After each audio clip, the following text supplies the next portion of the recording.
Hello everyone, कैसे हैं आप सब। एक बार पुनः से कोचिंग क्लासेस पर स्वागत है। क्लास 12 केमिस्ट्री एनसीईआरटी में चैप्टर नंबर 5 चल रहा है। आज हम बात करेंगे उप सहसंयोजी यौगिकों का आईयूपीएसी नामकरण। प्यारे बच्चों, आप लोगों को बारीकी से समझना पड़ेगा, एक एक पॉइंट समझना पड़ेगा, तभी आईयूपीएसी नामकरण सीख पाओगे। ठीक है, तो आप लोगों से गुजारिश है कि चैनल पे यदि पहली बार आए हैं चैनल को सब्सक्राइब कर लेना। इसके पहले हमने जो वीडियो प्रोवाइड किया था जरूर आप लोग एक बार है ना देख लेना, क्योंकि जैसे आज हम आईयूपीएसी नामकरण कराएंगे, इसमें जो लिगेंड है, एक दंतुर लिगेंड, बहुदंतुर लिगेंड, धनात्मक लिगेंड, उदासीन लिगेंड, ये कब आपको पता चलेगा? जब आपके पास चार्ट उपलब्ध होगा, जब आपको याद रहेगा तभी क्लियर हो पाएगा। तो पिछले लेक्चर भी हमने चर्चा कर लिया था और बोला था आप लोगों को होमवर्क दिया था कि इसे तैयार कर लेना। प्लेलिस्ट में क्रम से वीडियो मिल जाते हैं। चलिए शुरू करते हैं। उप सहसंयोजी यौगिक आपको ऐसा नजर आएगा जिसमें बच्चों दो भाग होगा, एक धनात्मक एक ऋणात्मक, या तो कोई ऐसा भी यौगिक होगा जिसमें धनात्मक ऋणात्मक भाग नहीं दिखेगा तो वो उदासीन यौगिक है। वो उदासीन यौगिक है, इसको हम धनात्मक ही मानकर चलते हैं आईयूपीएसी नोमेनक्लेचर में। ठीक है, क्योंकि इसमें ऋणात्मक भाग नहीं है, तो ये हम इसको पूरे के पूरे को क्या मान के चलते हैं कि धनात्मक भाग, ये उदासीन है, खत्म कहानी। लेकिन ये जो दो यौगिक है इसमें दो भाग हैं, तो हम आपको स्टेप बाय स्टेप बताते चलेंगे। आप लोगों को सबसे पहला जो ध्यान देना है, ठीक है, नामकरण में पहले हम धनात्मक भाग का नाम लिखेंगे। क्या लिखेंगे? धनात्मक भाग का नाम लिखेंगे। धनात्मक भाग का नाम लिखेंगे। इसके बाद प्यारे बच्चों ऋणात्मक, किसका? ऋणात्मक। शॉर्ट तरीके से मैं आपको समझा रहा हूं ताकि आप लोगों को भी शॉर्टकट तरीके से याद रहे। पहले हम नाम लिखते समय धनात्मक भाग का नाम लिखेंगे, इसके बाद ऋणात्मक भाग का नाम लिखेंगे। सर पता कैसे चलेगा धनात्मक या ऋणात्मक? ये तो उदासीन है, इसकी बात ही छोड़ो। इस तरीके से यौगिक दिखेगा तो इसको हम दो भागों में इस तरीके से, इस कदर से तोड़ेंगे। देखिएगा आपको जो ब्रैकेट दिखेगा, तो ब्रैकेट ये जो बड़ा कोष्टक दिख रहा है ना, इसके पहले कुछ आपको आयन दिख गया या इस ब्रैकेट के बाद कुछ आयन दिख गया, इसका मतलब यहीं से टूटने वाला है। ब्रैकेट अपने आप में पूर्ण है, इसके आजू बाजू आयन जुड़े हैं। जैसे यहां पर मैं कहता हूं कि भाई ये लो, आप लोग इसको बांट दो, दो भागों में हमने बांट दिया। ठीक है, कितने भागों में? दो भागों में। अब इसको दो भागों में, ये लो भैया, दो भागों में बांट दिया। इसका मतलब यहां आपका धनात्मक भाग हो गया, बाकी जो बचा बच्चों ये ऋणात्मक भाग हो गया। यहां पे यदि बात करें तो ये पूरा ब्रैकेट वाला भाग ये धनात्मक भाग हो गया, बाकी पूरा का पूरा ऋणात्मक भाग हो गया। क्लियर? तो सबसे पहले पहचानना है आपको धनात्मक और ऋणात्मक भाग। धनात्मक भाग में है ना, ध्यान रखिएगा, आयन भी हो सकता है, पूरा का पूरा उप सहसंयोजी क्षेत्र भी हो सकता है। आप लोगों को हमने पढ़ाया था कि केंद्रीय धातु परमाणु और उसके साथ लिगेंड जुड़े होते हैं, जिनको हम बड़े कोष्ठक के अंदर लिखते हैं, वो समन्वयन क्षेत्र, उप सहसंयोजी क्षेत्र या समन्वयन कोष्ठ कहलाता है। ये पूरा का पूरा समन्वयन कोष्ठ ही अपना धनात्मक भी हो सकता है, ऋणात्मक भी हो सकता है। जैसे यहां पर आप इस यौगिक में देखो, पूरा समन्वयन कोष्ठ जो है उप सहसंयोजी क्षेत्र ऋणात्मक है, यहां पर उप सहसंयोजी क्षेत्र पूरा का पूरा धनात्मक है। क्लियर? तो जो भी पहले धनात्मक है उसका नाम लिखेंगे। जैसे इसमें पोटेशियम है तो पोटेशियम लिख देंगे। लेकिन जब यहां पर पूरे कोष्ठक की बात आ जाएगी, दूसरे नंबर पर समझिएगा, एक एक पॉइंट आप लोगों को समझाते चल रहा हूं। उप सहसंयोजी क्षेत्र की बात करता हूं। उप सहसंयोजी क्षेत्र में हम पहुंच चुके हैं। कहां पहुंच चुके हैं? उप सहसंयोजी क्षेत्र में पहुंच चुके हैं। ठीक है, उप सहसंयोजी क्षेत्र में हमने पहुंचा तो जो यहां पर उप सहसंयोजी क्षेत्र के अंदर एक मुखिया होता है जो सबको जोड़ कर रखता है, उस मुखिया को हम सबसे लास्ट में क्या करते हैं? नाम लिखते हैं। ध्यान दीजिएगा, क्योंकि आप लोगों को ये देखने को मिला होगा कि कहीं भंडारे का कार्यक्रम चल रहा है, एक माँ अपने 3 बच्चों को ले जाती है। ध्यान दीजिए, तो जब प्रसाद वितरण होता है तो माँ यही चाहती है पहले बच्चों को मिल जाए। जब बच्चों को मिल जाएगा, बाद में हमको मिले तो ठीक है, नहीं मिले तो भी ठीक है, लेकिन पहले किसको मिले? बच्चों को मिले। तो कोबाल्ट जो है केंद्रीय धातु परमाणु है, ये मुखिया है, ये सोचेगा कि हमारे साथ जो साथी हैं, लिगेंड हैं, उनका नाम पहले लिखें। तो उप सहसंयोजी क्षेत्र के अंदर हम सबसे पहले लिगेंड क्या देते हैं प्रयोजना भैया, पहला काम लिगेंड, क्या लिगेंड का नाम पहले लिखेंगे। इसके बाद आपका धातु आयन, केंद्रीय धातु, ठीक है, क्या केंद्रीय धातु।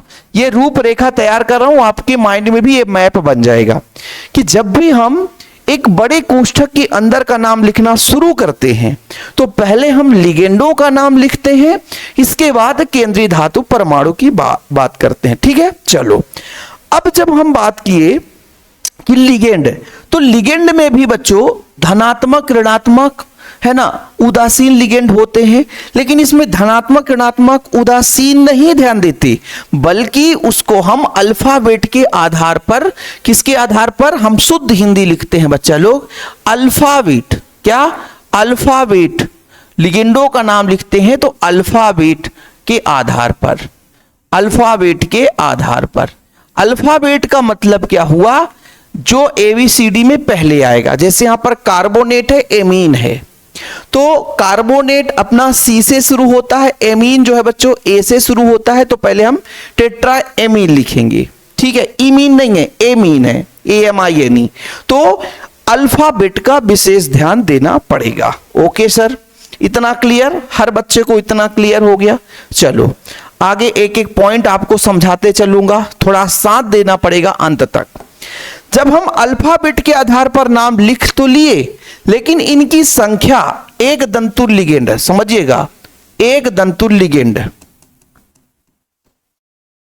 है ना। अगला पॉइंट आप लोग मेंशन करें, एक दंतुर लिगेंड है बच्चों, एक दंतुर लिगेंड है, क्या है, एक दंतुर यदि लिगेंड है, एक दंतुर लिगेंड है, ठीक है, एक दंतुर लिगेंड, ठीक। अब यदि इसकी संख्या, ध्यान दीजिएगा, संख्या 2 हो, एक के लिए लिखते ही नहीं है, 2 के लिए आप लोग लिखोगे डाई, क्या लिखोगे, 2 के लिए डाई, क्या लिखोगे बच्चों, 2 के लिए डाई। संख्या 3 के लिए ट्राई, ठीक है, 4 के लिए टेट्रा, क्या करोगे, 4 के लिए टेट्रा, ठीक है, लिखते चलता हूं, 4 के लिए टेट्रा, ठीक है, 5 के लिए पेंटा, फिर 6 के लिए हेक्सा, 6 तक ही, इससे ज्यादा संख्या होती ही नहीं है। यदि एक दंतुर लिगेंड की संख्या 2 है, जैसे यहां पर NH3 की संख्या 4 है, तो टेट्रा लिखेंगे। यहां पर आपका कार्बोनेट सिंगल है तो सिर्फ कार्बोनेट ही लिख देंगे, कुछ है नहीं। यदि संख्या 3 होती तो ट्राई, 4 है तो टेट्रा, 5 है तो पेंटा, 6 है तो हेक्सा, 7 होता तो हेप्टा लिखते। लेकिन वहीं पे यदि बहुदंतुर लिगेंड होता, वहीं पे प्यारे बच्चों बहुदंतुर लिगेंड होता, यदि बहुदंतुर लिगेंड होता, क्या होता, बहुदंतुर लिगेंड होता, बहुदंतुर, क्या होता, बहुदंतुर। इसके लिए क्या करते, इसके लिए 2 के लिए 20, क्या करते, 2 के लिए 20, 2 के लिए 20, ठीक है सर। 3 के लिए ट्रिस, टेट्राकिस, 20 टेट्राकिस, थोड़ा सा एक बार क्लियर कर लेता हूं इसको, 20 ट्रिस होना चाहिए, फिर टेट्राकिस होना चाहिए, है ना। तो यहां पर अपन चलते हैं थोड़ा सा, कहां पे है भैया, पूरा लिखा है भाई। कुछ बच्चे कहते हैं कि सर आप पुराना वीडियो डाल देते हो, देखो भाई PPT वही चीज रहता है, बार बार PPT बनाना हम पसंद नहीं करते, वही वीडियो रहता है, ठीक है। 20 ट्रिस टेट्राकिस, सही है सर, 20 ट्रिस टेट्राकिस, ठीक है। तो 2 को अपन क्या करते हैं 20, तीसरे को अपन क्या बोलते हैं ट्रिस, फिर चौथे को टेट्राकिस, ठीक है। 4 ही हो सकता है, ठीक है। तो 3 को क्या बोलेंगे बच्चा, ट्रिस, क्या, ट्रिस, ट्रिस, यानी लिगेंड मतलब बहुदंतुर लिगेंड। जैसे अब आप ये थोड़ा सा कंफ्यूज हो जाएंगे, जैसे यहां पर इसकी संख्या कार्बोनेट 1 है, एमीन 1 है, इनकी बात नहीं करता हूं, अकेला एमीन की संख्या कितनी है। ऐसे जब बहुदंतुर लिगेंड, जैसे एथिलीन डायमीन की संख्या कितनी है, जैसे एथिलीन डायमीन 2 है तो 20, 3 है तो ट्रिस, यदि 4 होता तो क्या होता है? टेट्राकिस। क्या हो जाता? टेट्राकिस। ठीक है। बाकी और भी है कि जब हम बहुतंतु लिगेंड की बात करते हैं तो उसमें जो अपना एक सेतु लिगेंड भी आता है। सेतु लिगेंड का काम क्या होता है? जैसे हम बात करते हैं अभी ये जो है ना, यहां पर केंद्रीय धातु परमाणु है, सिंगल केंद्रीय धातु परमाणु है। कुछ ऐसा भी यौगिक होगा जिसमें 2 केंद्रीय धातु परमाणु है और उनको जोड़ने के लिए जिन लिगेंडों का प्रयोग करते हैं उन्हें बोलते हैं बच्चों हम सेतु लिगेंड, और उसको हम म्यू से प्रदर्शित करते हैं। सेतु लिगेंड को दर्शाने के लिए म्यू हम रिप्रेजेंट करते हैं। जैसे मान लीजिए कोई हाइड्रॉक्सी है ना, तो म्यू हाइड्रॉक्सो लिखेंगे। म्यू कब लिखेंगे? जब सेतु लिगेंड आएगा। लास्ट में हम चर्चा करेंगे, 1-2 यौगिक सेतु लिगेंड का भी लेकर चलेंगे। फिलहाल अभी यहां तक क्लियर हुआ कि कोई भी यौगिक हमको दिख जाए, सबसे पहले उसको 2 भागों में तोड़ेंगे। ठीक है सर। 2 भागों में तोड़ने के बाद पहले धनात्मक फिर ऋणात्मक की बात करते हैं। ठीक है सर। जब हम बात करते हैं कि बड़े कोष्ठक के अंदर की, तो बड़े कोष्ठक में सबसे पहले लिगेंड का नाम लिखते हैं, इसके बाद केंद्रीय धातु आयन का नाम लिखते हैं। यह भी ठीक है। लिगेंड का नाम लिखने का भी क्रम, यदि अल्फाबेट है बच्चों तो 2-3 लिगेंड हैं तो अल्फाबेट का ध्यान देते हैं, जो एबीसीडी में पहले आता है। ठीक है सर। ठीक है। उनकी संख्या को हम डाई, ट्राई, टेट्रा, पेंटा, हेक्सा आदि से लिखते हैं। आगे बात करते हैं। अब बच्चों यदि मान लीजिए लिगेंड, एक दंतुर ही लिगेंड की बात करते हैं। ठीक है। यदि लिगेंड, समझना, लिगेंड आपका ऋणात्मक है। क्या है? ऋणात्मक है। ऋणात्मक है। यदि आपका लिगेंड ऋणात्मक है, कैसा बच्चों? तो लास्ट में ओ जुड़ता है। क्या जुड़ता है? ओ। जैसे साइनो, कार्बोनेटो, ठीक है, क्लोरो, ब्रोमो, आयोडो, ये चीज ओ जुड़ता है। जैसे Cl1 निगेटिव है, ओ जुड़ता है बच्चों। क्या जुड़ता है? ओ। जैसे Cl1 निगेटिव है, इसको हम बोलेंगे क्लोरो। क्या बोलेंगे? क्लोरो। क्या बोलेंगे बच्चा? क्लोरो। यदि ब्रोमीन 1 निगेटिव है, ब्रोमीन 1 निगेटिव है तो इसको क्या बोलेंगे? ब्रोमो। क्या बोलेंगे? ब्रोमो। ठीक है। OH1 निगेटिव है तो हाइड्रॉक्सो। क्या बोलेंगे? हाइड्रॉक्सो। क्या बोलेंगे? हाइड्रॉक्सो। ठीक है। ठीक। उदासीन है तो कुछ लिखना ही नहीं है, उदासीन है तो कुछ भी नहीं करना है। यदि लिगेंड यही कैसा है? उदासीन है। उदासीन है। उदासीन है तो फिर हमको कोई खेल नहीं है, कार्बोनिल का कार्बोनिल ही रहेगा। ठीक है। एक पानी जैसे H2O है, एक्वा तो एक्वा ही लिखते हैं, उसमें किसी प्रकार से कोई आयन नहीं जुड़ता। लेकिन वहीं पे धनात्मक है प्यारे बच्चों। क्या है? धनात्मक है। धनात्मक है तो उसमें ईएम जुड़ता है। क्या जुड़ता है? ईएम जुड़ता है। हाइड्रोजीनियम जैसे होता है, ईएम। ठीक है। ये चीज आप लोगों को याद रखना है। क्या क्या चीज हमने समझा दिया? पहले धनात्मक फिर ऋणात्मक भाग लिखना है। यदि उपसहसंयोजी क्षेत्र है तो उसमें पहले लिगेंड का नाम लिखेंगे, फिर केंद्रीय धातु परमाणु। जब हम लिगेंड पे पहुंचते हैं तो मान लीजिए एक से अधिक लिगेंड है तो अल्फाबेट का ध्यान देंगे। यदि मान लीजिए लिगेंड की संख्या 2 है तो डाई, 3 है तो ट्राई, 4 है तो टेट्रा, 5 है तो पेंटा लिखेंगे। अब लिगेंड भी धनात्मक भी हो सकता है, ऋणात्मक भी हो सकता है। यदि लिगेंड ध्यान दीजिएगा, यदि लिगेंड आपका ऋणात्मक है तो आपको ओ जोड़ना है। ठीक है। आईयूपीएसी नोमेनक्लेचर, भाई क्लोरीन का आईयूपीएसी नोमेनक्लेचर क्लोरो, ओ जुड़ता है निगेटिव आयन के कारण। ठीक सर। उदासीन है तो कुछ करना ही नहीं है, कार्बोनिल है तो कार्बोनिल लिख दो, धनात्मक है तो ईएम जोड़ना है।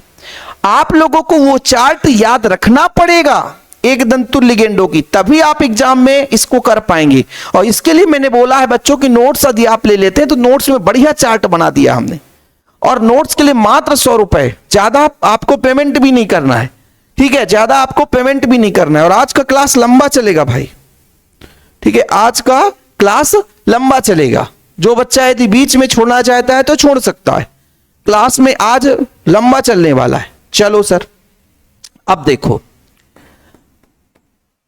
यदि मान लीजिए उप सहसंयोजी क्षेत्र, ये पूरा आपका समन्वयन क्षेत्र है, ये कैसा है? ऋणात्मक है। ये पूरा कैसा बच्चों? ऋणात्मक है। तो केंद्रीय धातु आयन में भी 8 जुड़ता है। केंद्रीय धातु आयन में 8 जुड़ता है। क्या जुड़ता है? 8 जुड़ता है। जैसे कोबाल्ट कोबाल्टेट, आयरन का फेरेट, ठीक है। ऐसे मान लीजिए और भी होगा, क्रोमियम का क्रोमेट, क्रोमियम का क्रोमेट, कोबाल्ट का कोबाल्टेट, आयरन का फेरेट, 8 जुड़ता है। ऋणात्मक है तब, ध्यान रखिएगा, कब? जब ये कैसा है? ऋणात्मक है। जब ये कैसा है बच्चों? ऋणात्मक है। लेकिन वहीं पे यदि धनात्मक की बात आ जाती तो धनात्मक में कुछ भी नहीं, यदि नाम कोबाल्ट है तो हूबहू वही लिख देंगे, कुछ भी नहीं जोड़ना, हूबहू वही लिख देंगे। जैसे यहां पर आपका कोबाल्ट होगा केंद्रीय धातु परमाणु, तो इसको क्या लिखेंगे बच्चों? कोबाल्टेट। कब? कब लिखेंगे? जब ये पूरा का पूरा ऋणात्मक भाग में है, तब ये 8 जुड़ेगा। कोबाल्टेट, क्रोमेट, फेरेट, ठीक है।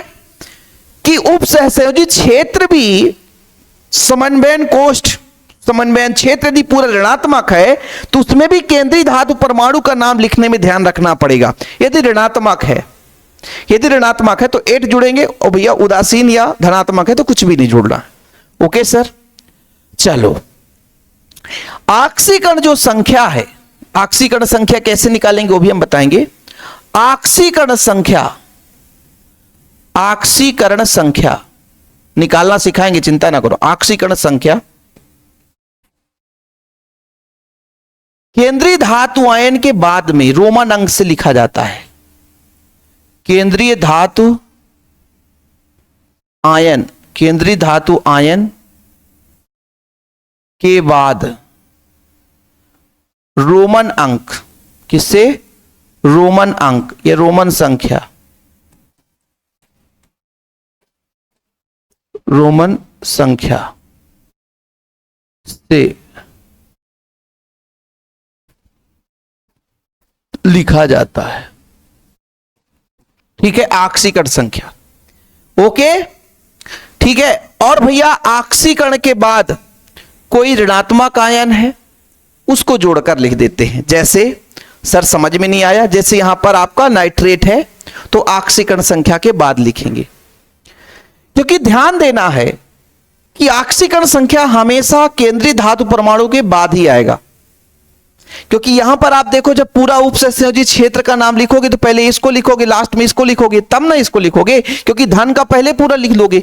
तो भैया धनात्मक भाग में भी केंद्रीय धातु परमाणु है, और केंद्रीय धातु परमाणु के जस्ट बाद आक्सीकरण संख्या हमको प्रदर्शित करना पड़ेगा, ठीक है। आक्सीकरण संख्या प्रदर्शित करना पड़ेगा।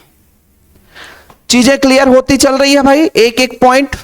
चलो एक नाम देखो थोड़ा सा, ठीक है। एक नाम देखो, यहां पर प्यारे बच्चों 2 भाग है, एक तो आपका धनात्मक हो गया, एक तो आपका ऋणात्मक हो गया। यदि धनात्मक भाग में कोई धातु है तो उसकी संख्या नहीं लिखते, ऋणात्मक भाग में कोई उसकी संख्या नहीं लिखते, ठीक है। संख्या केवल लिगेंडों की संख्या दर्शाई जाती है। धनात्मक भाग या ऋणात्मक भाग में, जैसे यहां पर भी आप देखो, ये भी आपका क्या है? धनात्मक भाग है, ये आपका ऋणात्मक भाग है। तो यहां पर पोटेशियम सिंगल है तो पोटेशियम ही लिखेंगे। लेकिन जैसे यहां पे 2 सोडियम है तो डाई सोडियम मत लिख देना, संख्या हम लिगेंडों का प्रदर्शन करेंगे। 2 लिगेंड है, जैसे मान लीजिए यहां पर F है, फ्लोरीन जो है 6 है तो हेक्सा लिखेंगे बच्चों।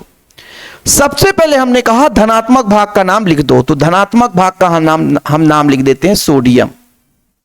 क्या लिख दिए? सोडियम। अब ये बड़े कोष्ठक को हम एक साथ नाम लिखेंगे, ध्यान रखिएगा, बड़े कोष्ठक को एक साथ नाम लिखेंगे। जैसे हमने कहा कि एक मां गई है निमंत्रण खाने, ठीक है, 3 बच्चों को लेकर गई है। बच्चों कितने बच्चों को लेकर गई है? 3 बच्चों को। तो पहले सोचेगी नाश्ता बच्चे को ही मिले, तो यह सिलिकॉन घर का मुखिया है, सिलिकॉन घर का मुखिया है। अब ये निगेटिव आयन है, पूरा का पूरा कोष्टक भी निगेटिव है, और फ्लोरीन भी एक दंतुर लिगेंड है, लेकिन ऋणात्मक एक दंतुर लिगेंड है, ऋणात्मक है। सर कहां मिलेगा ये सब चीज? लास्ट में मैं बताता हूं, नोट्स भी दिखा दूंगा, चिंता ना करो। इसकी संख्या 6 है बच्चों, तो हेक्सा मैंने कर दिया। क्या कर दिया? हेक्सा। ठीक सर। फ्लोरीन का फ्लोरो होता है, फ्लोरो। जरा गौर करना, मैंने ये बोला था कि यदि ऋणात्मक लिगेंड है तो O जोड़ना है बच्चों। ये देखो O जुड़ा, फ्लोरीन का फ्लोरो, क्लोरीन का क्लोरो, ब्रोमीन का ब्रोमो, ब्रोमीन का ब्रोमो, हाइड्रॉक्सी का हाइड्रॉक्सो। ठीक से, हेक्सा फ्लोरो हो गया, हेक्सा फ्लोरो। अब इसको सिलिकॉन लिख दें? नहीं, सिलिकॉन नहीं लिख सकते, सिलिकेट लिखेंगे।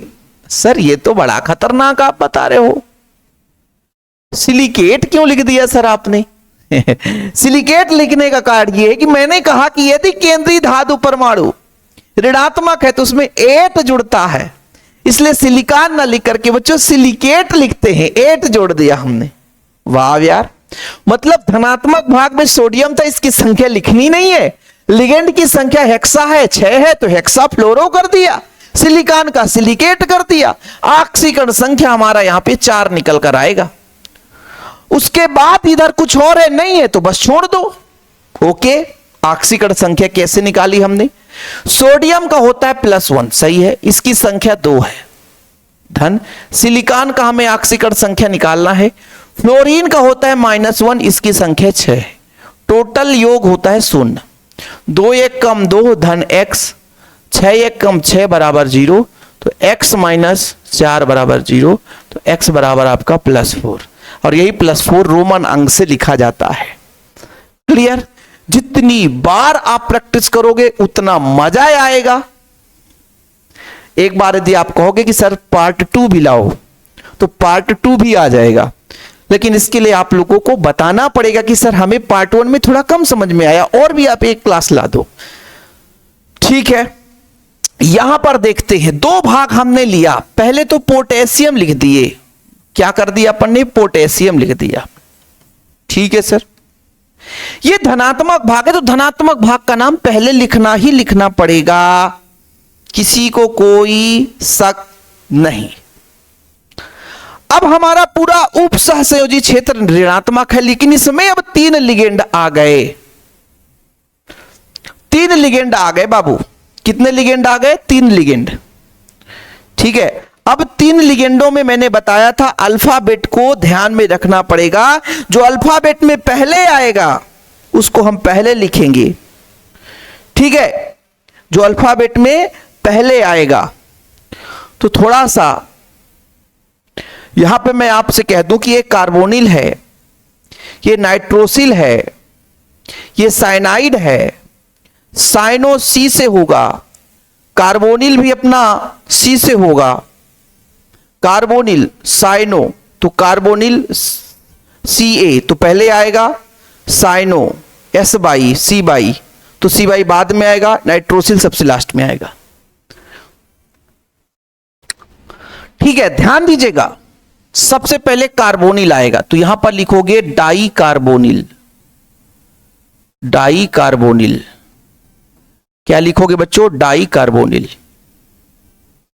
Die carbonyl, carbonyl CAR, C के बाद ए आता है, और साइनो में सी के बाद बाई आता है, तो Ca पहले आएगा कि C/, पहले आएगा? तो Ca पहले आएगा, इसलिए कार्बोनिल लिखा हमने। इसकी संख्या 2 है, इसलिए डाई लिखा हमने। 2 संख्या है ना कार्बोनिल की, इसलिए डाई लिखा। साइनो की संख्या 1 है बच्चों, तो इसको साइनो लिख दो। उप सहसंयोजी क्षेत्र के अंदर पूरा जोड़ के लिखते हैं, ध्यान रखिएगा, पूरा जोड़ के लिख रहे हैं, पूरा जोड़ के लिख रहे हैं, पूरा जोड़ के लिख रहे हैं। अब फिर बच्चों यहां पे ये नाइट्रोसिल है, नाइट्रोसिल हो गया। ठीक, कोबाल्ट है तो क्या कोबाल्ट लिख दें? सर आपने ही तो बताया था कि यदि ऋणात्मक है, यदि ऋणात्मक है तो 8 जोड़ना है, तो कोबाल्ट तो लिख ही नहीं सकते हैं, कोबाल्टेट लिखेंगे। कोबाल्ट तो लिख ही नहीं सकते हैं, कोबाल्टेट लिखेंगे। क्या लिखेंगे? कोबाल्टेट। तो यहां पर लिख दो कोबाल्टेट, कोबाल्टेट ऐसा क्यों सर? क्योंकि ऋणात्मक है ना बबुआ, ऋणात्मक है। साइनो 1 निगेटिव, OH 1 निगेटिव है, ये 2 निगेटिव है और यहां पर 1 पॉजिटिव है, तो ऑक्सीकरण संख्या 2 आएगी। ठीक, सबसे पहले हमने धनात्मक भाग का नाम लिखा पोटेशियम। किसी को दिक्कत नहीं, लिख सकते हैं, इसकी संख्या 2 भी तो भी पोटेशियम ही लिखते हैं। इसमें अल्फाबेट में ध्यान देना कि डाई कार्बोनिल पहले लिखेंगे, फिर साइनो लिखेंगे, फिर नाइट्रोसिल लिखेंगे, फिर कोबाल्ट को हम कोबाल्ट ना लिखकर कोबाल्टेट लिखते हैं, फिर सेकंड लिखते हैं क्योंकि ऑक्सीकरण संख्या इसका 2 आएगा। ठीक है, और आप लोगों से हमेशा कहता हूं कि प्यारे बच्चों, थोड़ा ढंग से यदि पढ़ाई करना है तो हर एक क्लास को देखा करो आप लोग। ठीक है, नाइट्रोसिल कार्बोनिल, नाइट्रोसिल आपका है भाई उदासीन है। यहां पर ऑक्सीकरण संख्या साइनाइड 1 निगेटिव है, पोटेशियम 1 पॉजिटिव है, ये 1 निगेटिव है, तो फिर कैसे होगा ऑक्सीकरण संख्या? ऑक्सीकरण संख्या इसका मुझे डाउट लग रहा है। ऑक्सीकरण संख्या मुझे थोड़ा एक बार बुक में देख लेता हूं, नहीं तो फिर गलत ऑक्सीकरण संख्या ना आप लोग कमेंट करोगी सर ऑक्सीकरण संख्या कैसे हो गया? Potassium di carbonyl cyano nitrosyl cobaltate second है। ठीक है, नाइट्रोसिल उदासीन है भाई, उदासीन है। ठीक,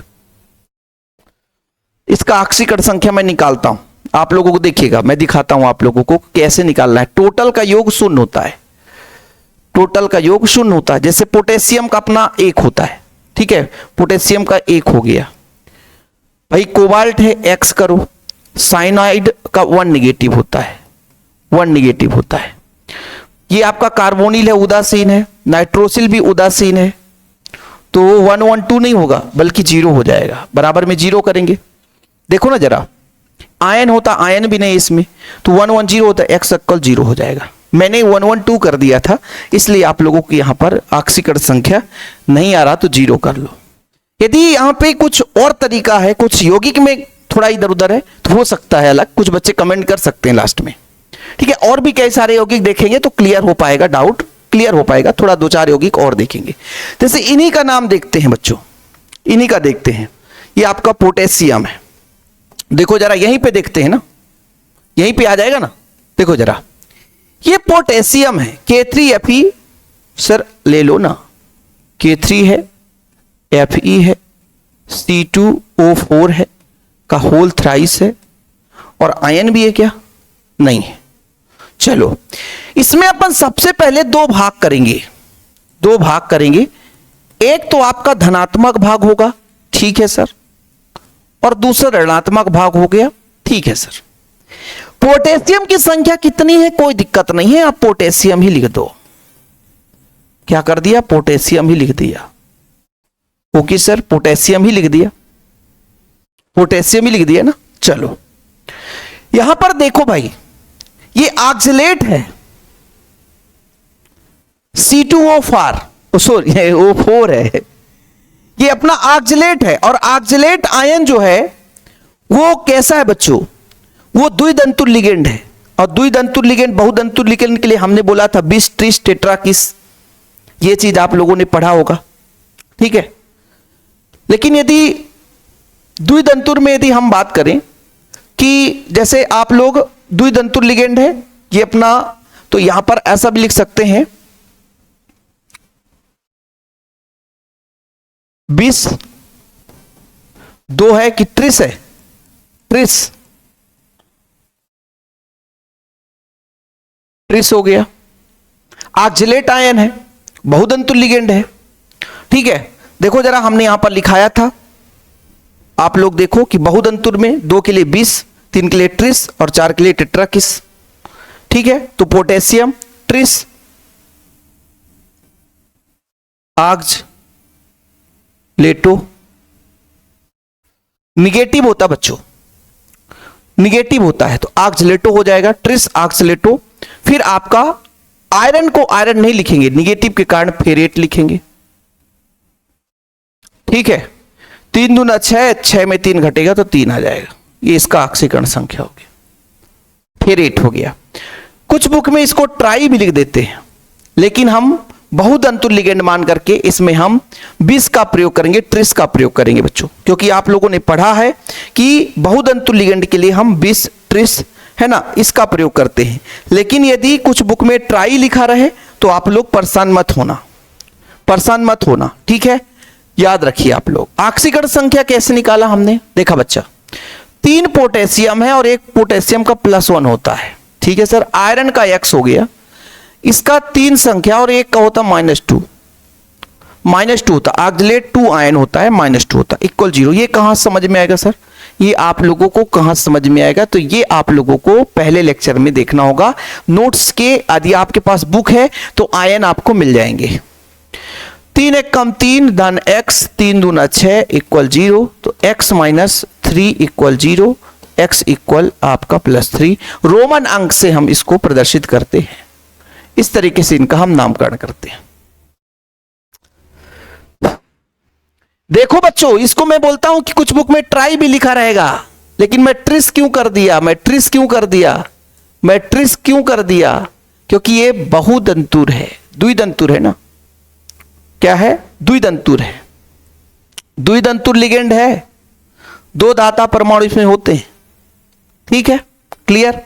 और इसको आप बताओ सर, ये वाले को बताओ, यहां पे आप लोगों को कुछ अलग दिखेगा, क्या क्या लिखा है, ये अपना कार्बोनेट है, ठीक है, एमीन है, ये नाइट्रेट है, ठीक है। जैसे यहां पर लिखता हूं यौगिक, कोबाल्ट है, कार्बोनेट है, CO3 है, फिर एमीन है, NH3 का होल 4 है, फिर आपका NO2 है, NO2 का होल थ्राइस, कि ऐसा नहीं है, NO3 है, NO3 की संख्या कितनी है, NO3 की संख्या ट्वाइस में है बच्चा, ट्वाइस में। इसका नामकरण बताओ। इसमें अब ये धनात्मक भाग है, इसमें कोबाल्ट को कोबाल्टेट नहीं लिखेंगे, ये ऋणात्मक भाग है, कोबाल्ट को कोबाल्ट ही रहने देंगे, इसमें कोबाल्ट को कोबाल्ट ही रहने देंगे, इसमें कोबाल्ट को कोबाल्ट ही रहने देंगे। सबसे पहले आप लोग यहां पर देखो, कार्बोनेट है, ये एमीन है, एमीन पहले आता है लेकिन इसकी संख्या 4 है, तो टेट्रा एमीन, क्या कर दिया हमने, टेट्रा एमीन, क्या कर दिया हमने, टेट्रा एमीन। कार्बोनेट है ना बच्चों, तो कार्बोनेट 8 जुड़ा, निगेटिव है कार्बोनेट, ठीक है, टेट्रा एमीन कार्बोनेट। कोबाल्ट को कोबाल्ट ही लिखेंगे। सर इसमें 8 क्यों नहीं जोड़ा आपने, बताओ जरा, कोबाल्ट को कोबाल्ट ही क्यों लिखा, 8 क्यों नहीं जोड़ा, क्योंकि इस बार उपसहसंयोजी क्षेत्र जो है अपना वो धनात्मक है, ऋणात्मक नहीं है। जब धनात्मक होता है तो उसमें 8 जोड़ने की जरूरत नहीं रहती, उसमें 8 जोड़ने की जरूरत नहीं रहती, ठीक है भाई। बड़े बड़े यौगिक है, खतरनाक खतरनाक यौगिक नजर आ रहे हैं आपको, ठीक है। अब आगे बढ़ो, आगे बढ़ो, ठीक है। तो देखना बच्चों, ऑक्सीकरण संख्या कितनी आएगी निकालेंगे, आप लोग इसको छोड़ दो। ये आपका नाइट्रेट है, नाइट्रेट। सर इसकी संख्या लिखेंगे, नहीं लिखेंगे, कोष्ठक के बाहर बालों की संख्या नहीं लिखी जाती, चाहे वो धनात्मक वाला भाग हो चाहे ऋणात्मक वाला भाग हो। ऑक्सीकरण संख्या मेन तो यही खेल है। देखो जरा, कोबाल्ट का हमको निकालना है, कार्बोनेट का 1 निगेटिव होता है, ठीक है, NH3 उदासीन है बच्चों, भले संख्या 4 है, नाइट्रेट का 1 निगेटिव है, इसकी संख्या 2 है, इसकी संख्या 2 है, तो कितना हो जाएगा, x - 1, ये 0 हो जाएगा, ये -2 इक्वल 0, x बराबर अपना +3 आएगा। रोमन अंक से आप लोग +3 यहां पर लिख सकते हो। क्रम क्रम से हर एक चीज क्लियर हुआ।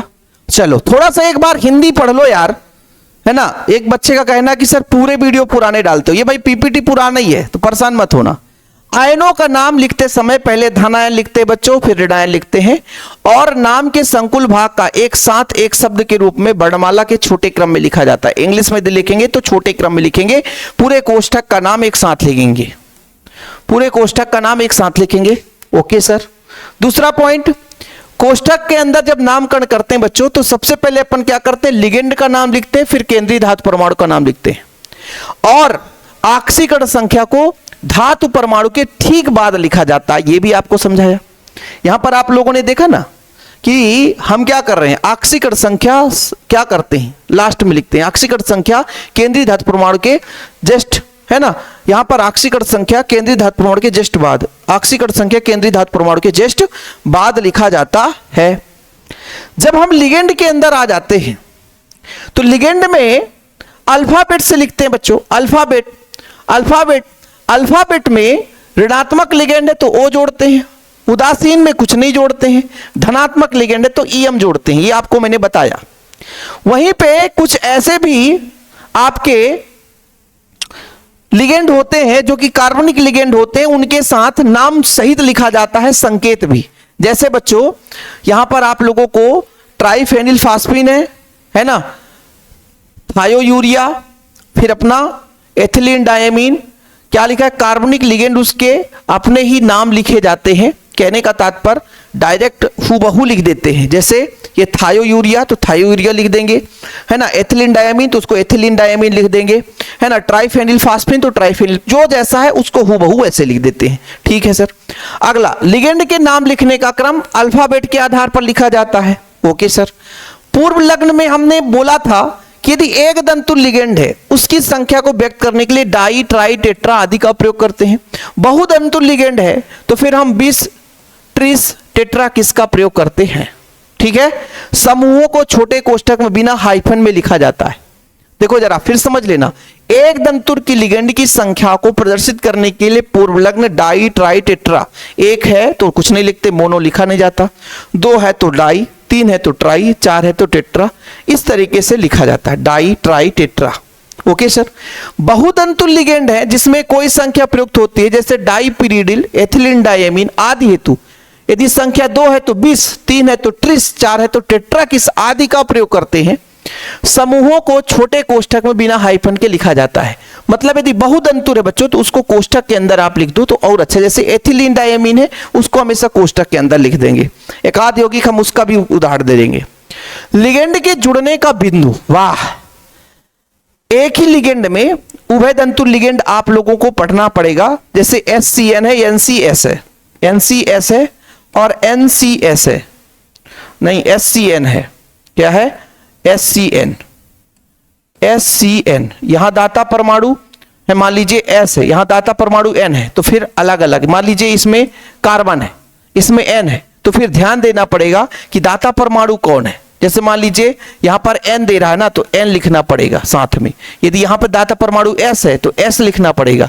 यदि मान लीजिए ONO है और NO2 है तो मान लीजिए यहां दाता परमाणु N है तो N साथ में लिखना पड़ेगा, यहां पर दाता परमाणु है तो O साथ में लिखना पड़ेगा। ये चीज आपको बताया गया है। कुछ एग्जाम्पल हम आपको बता भी देंगे, कुछ ऐसा एग्जाम्पल आपको बता देंगे। ठीक है, कि जब एक लिगेंड एक से अधिक परमाणुओं द्वारा उपसंयोजन कर सकता है, मतलब एक ही लिगेंड में दाता परमाणुओं की संख्या अधिक है, तो हमको बताना पड़ेगा कि इसमें कौन सा दाता परमाणु है।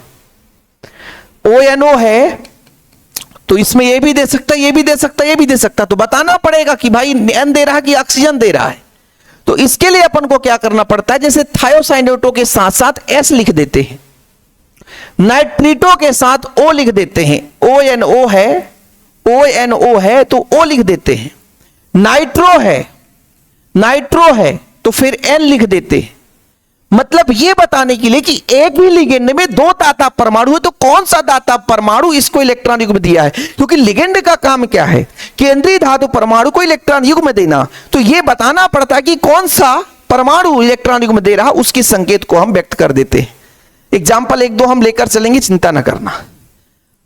केंद्रीय धातु परमाणु उदासीन है तो कुछ भी नहीं लिखते, धनात्मक है तो कुछ नहीं लिखते, लेकिन ऋणात्मक है तो 8 जोड़ा जाता है। आप लोगों को बताया था, जैसे निकिल है तो निकलेट लिखेंगे।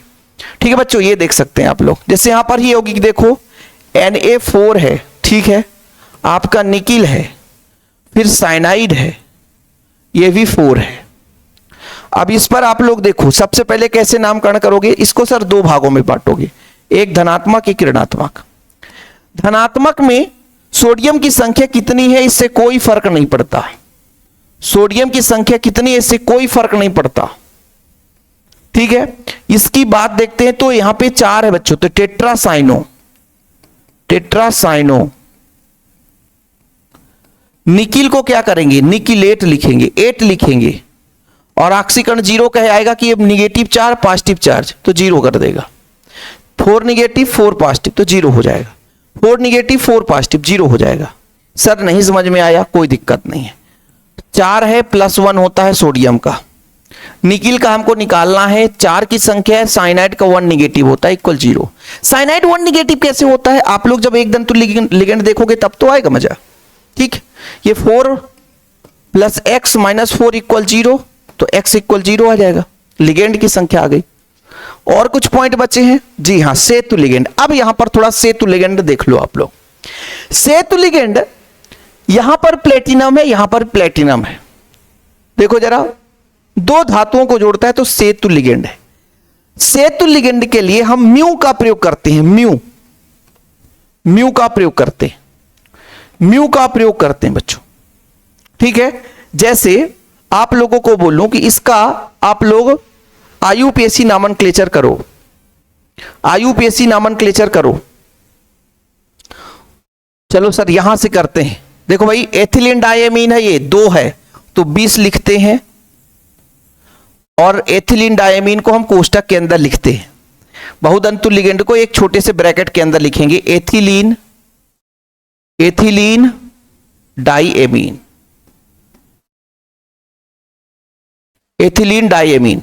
ये 20 क्यों लिख दिया सर, 20 इसलिए लिख दिया क्योंकि इसकी संख्या कितनी है, 2 है, बहुदंतुर है, बहुदंतुर है इसलिए 20। एथिलीन डाइएमीन को 20 क्यों लिखा, क्योंकि बहुदंतुर है। Okay sir.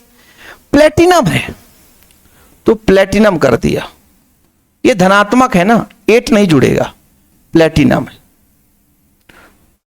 इसके जस्ट बाद ऑक्सीकरण संख्या लिखा जाता है, लेकिन हमारे पास अभी ऑक्सीकरण संख्या नहीं पता, ठीक है सर। देखो जस्ट इसके बाद 2 लिगेंड हैं जो सेतु लिगेंड का काम करते हैं। किसका काम करते हैं, सेतु लिगेंड का, और सेतु लिगेंड को दर्शाने के लिए म्यू का प्रयोग करते हैं, ठीक है। तो ये इमीडो है और ये हाइड्रॉक्सो है, तो लिखोगे म्यू इमीडो, म्यू हाइड्रॉक्सो, ठीक है। ई पहले आता है कि एच पहले आता है, तो ई पहले आता है इसलिए इमीडो पहले लिख दिया और हाइड्रॉक्सो बाद में लिखा। फिर से आपका आता है एथिलीन डायमीन, फिर से आगे लिखोगे 20, फिर आएगा ना एथिलीन डायमीन, एथिलीन डायमीन। अब लोगों को दिक्कत होगी कि सर प्लेटिनम पहले आया तो प्लेटिनम लिख देते, नहीं यार, मैंने बताया था ना, मम्मी के साथ बच्चे जाते हैं तो बच्चे को पहले लिखते हैं, बच्चे को पहले प्रसाद दिया जाता है, तो यहां पर प्लेटिनम के साथ बच्चा जुड़ा हुआ है तो उसको पहले लिखेंगे एथिलीन डायमीन। Okay sure. फिर प्लेटिनम लिखेंगे, प्लेटिनम, ओके सर। ऑक्सीकरण संख्या हमको नहीं पता, लेकिन यहां पर आयन है तो आयन लिखना पड़ेगा। ऑक्सीकरण संख्या कौन बताएगा सर, हमारा होमवर्क है क्या, नहीं है होमवर्क। देखो ऑक्सीकरण संख्या हम आपको निकाल के दिखाते हैं। 2 प्लेटिनम है बच्चों तो 2x, उदासीन उदासीन, 2 निगेटिव है, NH2 निगेटिव है, OH 1 निगेटिव है, OH 1 निगेटिव है, इक्वल में +5 है। आयन है हमेशा बराबर में लिखा जाता है, आयन को हमेशा बराबर में लिखा जाता है। देखो जरा 2x हो जाएगा, ये -3 = 5, तो 2x = 5 + 3, तो x = 8/2 = 4, मतलब 4 होगा, इसका भी 4 हो जाएगा, इसका भी 4 हो जाएगा, ठीक है। ये आपका ऑक्सीकरण संख्या आ गया। एक और आपको दे रहा हूं, म्यू एमिडो, म्यू शब्द मैंने बता दिया, समझ में आ गया कि बहुदंतु लिगेंड है बच्चों। यहां भी इमिडो जुड़ा हुआ है, यहां पर आपका क्या जुड़ा हुआ है, नाइट्रेटो। नाइट्रो को हम नाइट्रेटो भी लिख सकते हैं और नाइट्रो भी लिखते हैं, NO2। ठीक है, नाइट्रो भी लिखते हैं, नाइट्रेटो भी लिखते हैं। ठीक है भाई, चलो चलो भाई हम देखते हैं यहां पर। चलो आ जाओ भाई, देखो यहां पर बच्चों बहुदंतुर नहीं है यार, यहां पर तो टेट्रा जुड़ा हुआ है, टेट्रा एमीन, यहां पे बहुदंतुर नहीं है। धनात्मक है ना, तो धनात्मक में 8 तो जुड़ना ही नहीं है, तो कोबाल्ट ही डायरेक्ट लिख देते हैं। वाह, यहां पर समस्या आती है यार। म्यू इमेडो, इमीडो, फिर आपका म्यू नाइट्रो। अल्फाबेट में पहले कौन आएगा सर, नाइट्रो की इमीडो? पहले इमीडो पहले आएगा। ठीक है, फिर यहां पर आपका हो जाएगा tetra amine, tetraammine. Sir tetraammine के पहले कोबाल्ट, कोबाल्ट कितने? नहीं नहीं नहीं नहीं, कोबाल्ट हमेशा लिगेंड के बाद लिखते हैं। अच्छा एक चीज आपने यहां पर भूला है सर, जानते हैं क्या भूल गए आपने? कुछ नहीं भूले हैं यार, कोई दिक्कत नहीं है, भूल गए हैं तो फिर लिख देंगे। यहां पर ऑक्सीकरण संख्या भूले, यहां पर भी ऑक्सीकरण संख्या भूले, लेकिन आयन है ना तो आयन लिखना पड़ेगा। यहां पे आयन है तो आयन लिखना पड़ेगा, आयन है तो आयन लिखना पड़ेगा। देखो भाई, जो क्लास बीच में मिस कर दिया, जो क्लास बीच में मिस करके चला गया, वो समझो है ना, उसको समझ में आएगा ही नहीं। आईयूपीएससी नॉमेनक्लेचर अभी 4-6 एग्जाम्पल करेंगे, बहुत लंबा चौड़ा कहानी रहता है यार। आईयूपीएससी में ऐसा नहीं है कि है ना बस 2 मिनट का काम हो जाए और खत्म हो जाए, ऐसा नहीं होता। चलो भाई देखो जरा, ये उदासीन है, ये उदासीन है, उदासीन का कुछ होता नहीं है बच्चों। कोबाल्ट का निकालना है, 2x हो जाएगा। इसका तो 2 निगेटिव होता है, इसका 1 निगेटिव होता है, इसका उदासीन है, कोई मतलब नहीं। बराबर में +3 कर दो, बराबर में +3 कर दिया हमने, बराबर में +3 कर दिया हमने। 2x -2 माइनस तो -3 हो गया, इधर जाएगा तो अपना कितना हो जाएगा, 6 हो जाएगा। तो x बराबर 6/2 हो जाएगा, यानी 3 आएगा। 3 यहां भी कर दिए, 3 यहां भी कर दिए। 2x लिए थे ना, इसलिए दोनों का 3-3 आ गया बच्चा। ये भैया थक गए यार, अब थोड़ा सा एक गिलास पानी तो पी लेते हैं। पानी हम पहले से व्यवस्था करके रखे थे आज, क्योंकि हम जानते थे कि क्लास लंबा चलेगा।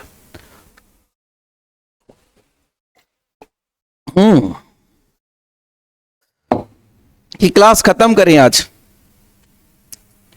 नहीं सर 2-4 एग्जाम्पल और करा दो, तब तो मजा आएगा।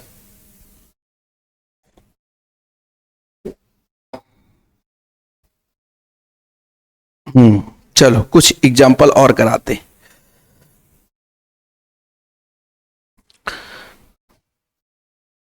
म्यू वाला हो गया ना, हमने जो बताया था कि म्यू जोड़कर लिखते हैं वो हमने बता दिया। ठीक है, ठीक है, एक आध इसको बता देते हैं चलो, जिसमें संकेत लिखा जाए। संकेत वाले एग्जाम्पल हैं भाई अपने पास। ठीक, चलो देखो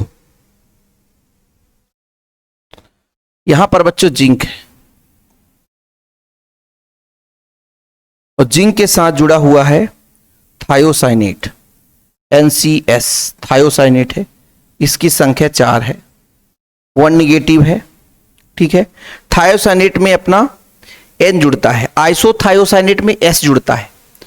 ठीक है, NCS होता, NCS ही तो है सर, थायोसाइनेट में N जुड़ता है।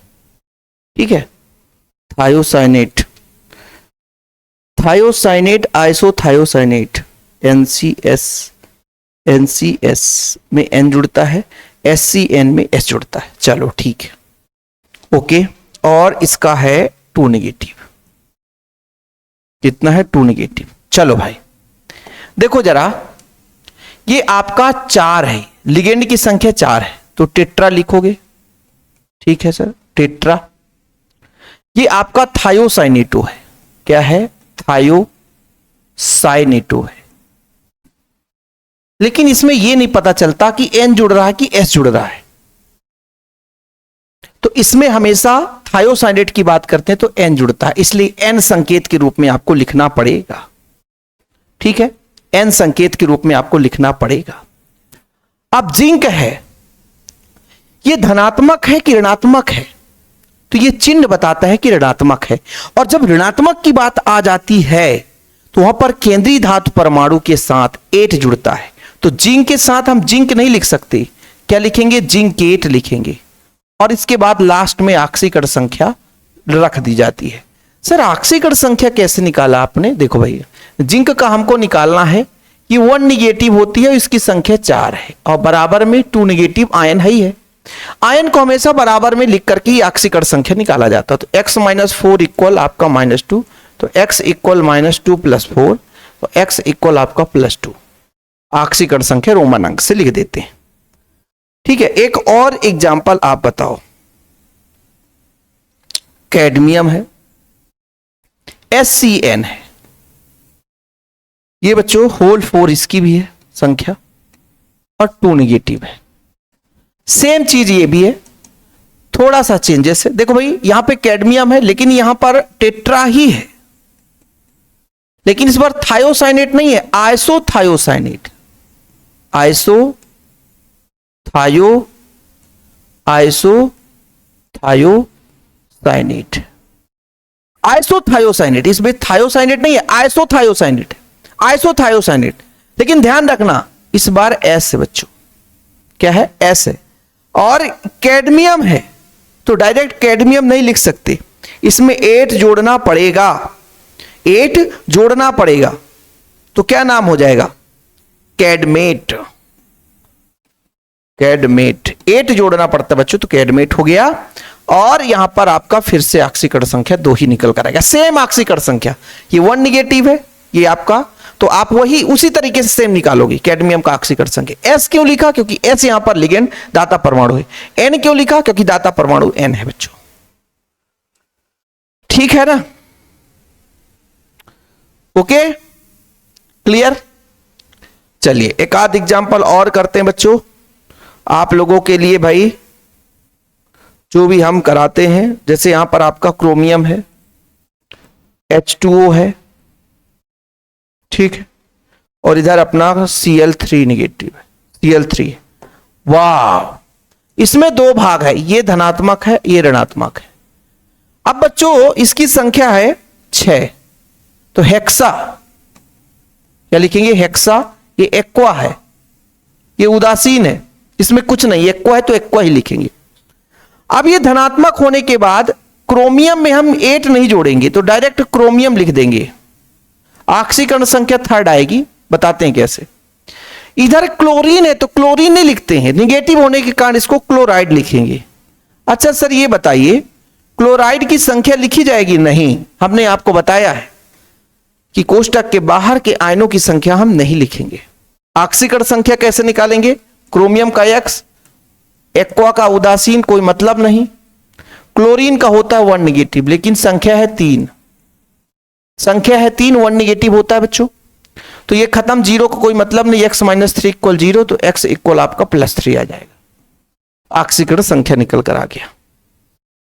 ठीक है, बताओ इसमें से कोई पॉइंट ऐसा है जो आपको समझ में नहीं आया भाई? ठीक है, अब आप लोग यदि कहोगे कि सर एक बार और रिवीजन कराओ, तो भाई देखो यूट्यूब पे आप सर्च कर लो कि IUPAC नामकरण कैसे करें। एक बार देखो, 2 बार देखो, इस साल का लेक्चर देखो, पिछले साल का लेक्चर देखो, हर साल का लेक्चर हमने कराया है। लास्ट में बस शिव सर लिख देना, लास्ट में बस शिव सर लिख देना, तो आपको सारे लेक्चर्स मिल जाएंगे। ठीक है, कि कैसे IUPAC नामकरण करते हैं। ठीक, तो आज का क्लास यहीं पे खत्म करते हैं। आप लोग रूल पूरा जरूर ध्यान दें, साथ में नोट्स ले लें, नोट्स में भी आपको प्रैक्टिस करने के लिए मिल जाएंगे। आपके NCERT बुक में हो, आपके अदर बुक में हो, वो चीज आप लोग सीखें। इसके बाद हम आप लोगों को एक चीज और कराएंगे कि जैसे नाम दिया हो तो उसे सूत्र बनाना कैसे सीखना है, तो उसका भी क्लास आएगा और लंबा ही क्लास रहेगा, ऐसे ही 40-50 मिनट का। बाकी जैसे जो बच्चे कहते होंगे सर कि नोट्स की बात है, तो नोट्स कहाँ से मिलेगा? शायद इसमें नोट्स अब नहीं है मेरे पास यहाँ पे अवेलेबल। ठीक है सर, नोट्स है, ठीक है, नोट्स है। चलो थोड़ा सा ओपन होने में समय लगता है, क्योंकि मैं यहाँ पे चाहता हूं कि एक दंतु लिगेंड यदि आपको यहाँ पे दर्शन करा देता, एनसीईआरटी बुक में आपको नहीं मिलेगा। ठीक है, काफी लंबा चौड़ा पेज है। तो ये अपना पहला पेज है, पहले पेज की बात हम नहीं करेंगे, दूसरे पेज में भी नहीं बात करेंगे, तीसरा पेज भी नहीं है भैया। और ये अपना यहां से शुरू होता है एक दंतु लिगेंड। देखो जरा इधर, ये देखो आप लोग, एक दंतु लिगेंड है बच्चों ये। ठीक है, अरे टेढ़ा ओढ़ा से मतलब नहीं है भाई, सीधा हो रहे भाई, क्यों गुस्सा हो रहे हो, फिर टेढ़ा हो गया, कोई दिक्कत नहीं। स्क्रीनशॉट ले रहे हो ना, ले लो भैया। ब्रोमीन का ब्रोमो, क्लोरीन का क्लोरो, आइसोसाइनो साइनो, थायोसाइनेटो, आइसोथायोसाइनेटो या एनथायोसाइनेटो, ये नाम लिखने का क्रम है। इसमें भी आप देखो, ये 2 पेज है क्या भाई, देखो। ठीक है, ये लो भाई, यहां से लिखना शुरू कर दो आप लोग 7 से। ठीक है, सब कुछ है, ये सब काम आते हैं, सब काम आते हैं। ये भी आपका उदासीन धनायनिक। ठीक है, स्क्रीनशॉट ले लेना आप लोग। इसके बाद ये बहुदंतुर भी आप लोग को देखने को मिल जाएगा। ठीक है, लो भैया इसका स्क्रीनशॉट ले लो। ठीक है, phosphine, triphenyl phosphine, thiophosphine, pyridine, hydrazinium, nitrosonium, nitronium. यदि टाइम लगेगा तो नेक्स्ट पार्ट भी लेकर आऊंगा। लेकिन इसमें क्या होता है, आप लोगों का रिस्पॉन्स कैसा रहता है यार। अब कुछ बच्चे कहते हैं सर आप पुराने वीडियो डाल दिए, ये कर दिए, वो कर दिए। यार आप लोगों का भी तो होना चाहिए ना कि हम कोर्स करा रहे हैं, 1 घंटे 1.5 घंटे दी पढ़ा रहे हैं, तो थोड़ा सा प्यार सपोर्ट दिखा दो ना, वीडियो को शेयर कर दो अपने दोस्तों तक। पढ़ा, बताओ कि सर फ्री आप कॉस्ट में पढ़ाते, इतना तो कर सकते हो ना। इतना आप लोग करो तो आप लोगों के लिए हम निरंतर मेहनत करेंगे। फिलहाल अभी के लिए इतना ही, प्यार भरा नमस्कार। आप लोग स्क्रीनशॉट ले लेना, और नोट्स यदि किसी को लेना तो मात्र एक छोटा सा अमाउंट लगता है, मात्र 100 रुपए प्रॉपर नोट्स दिए जाते हैं। ठीक है, जय हिंद, वंदे मातरम।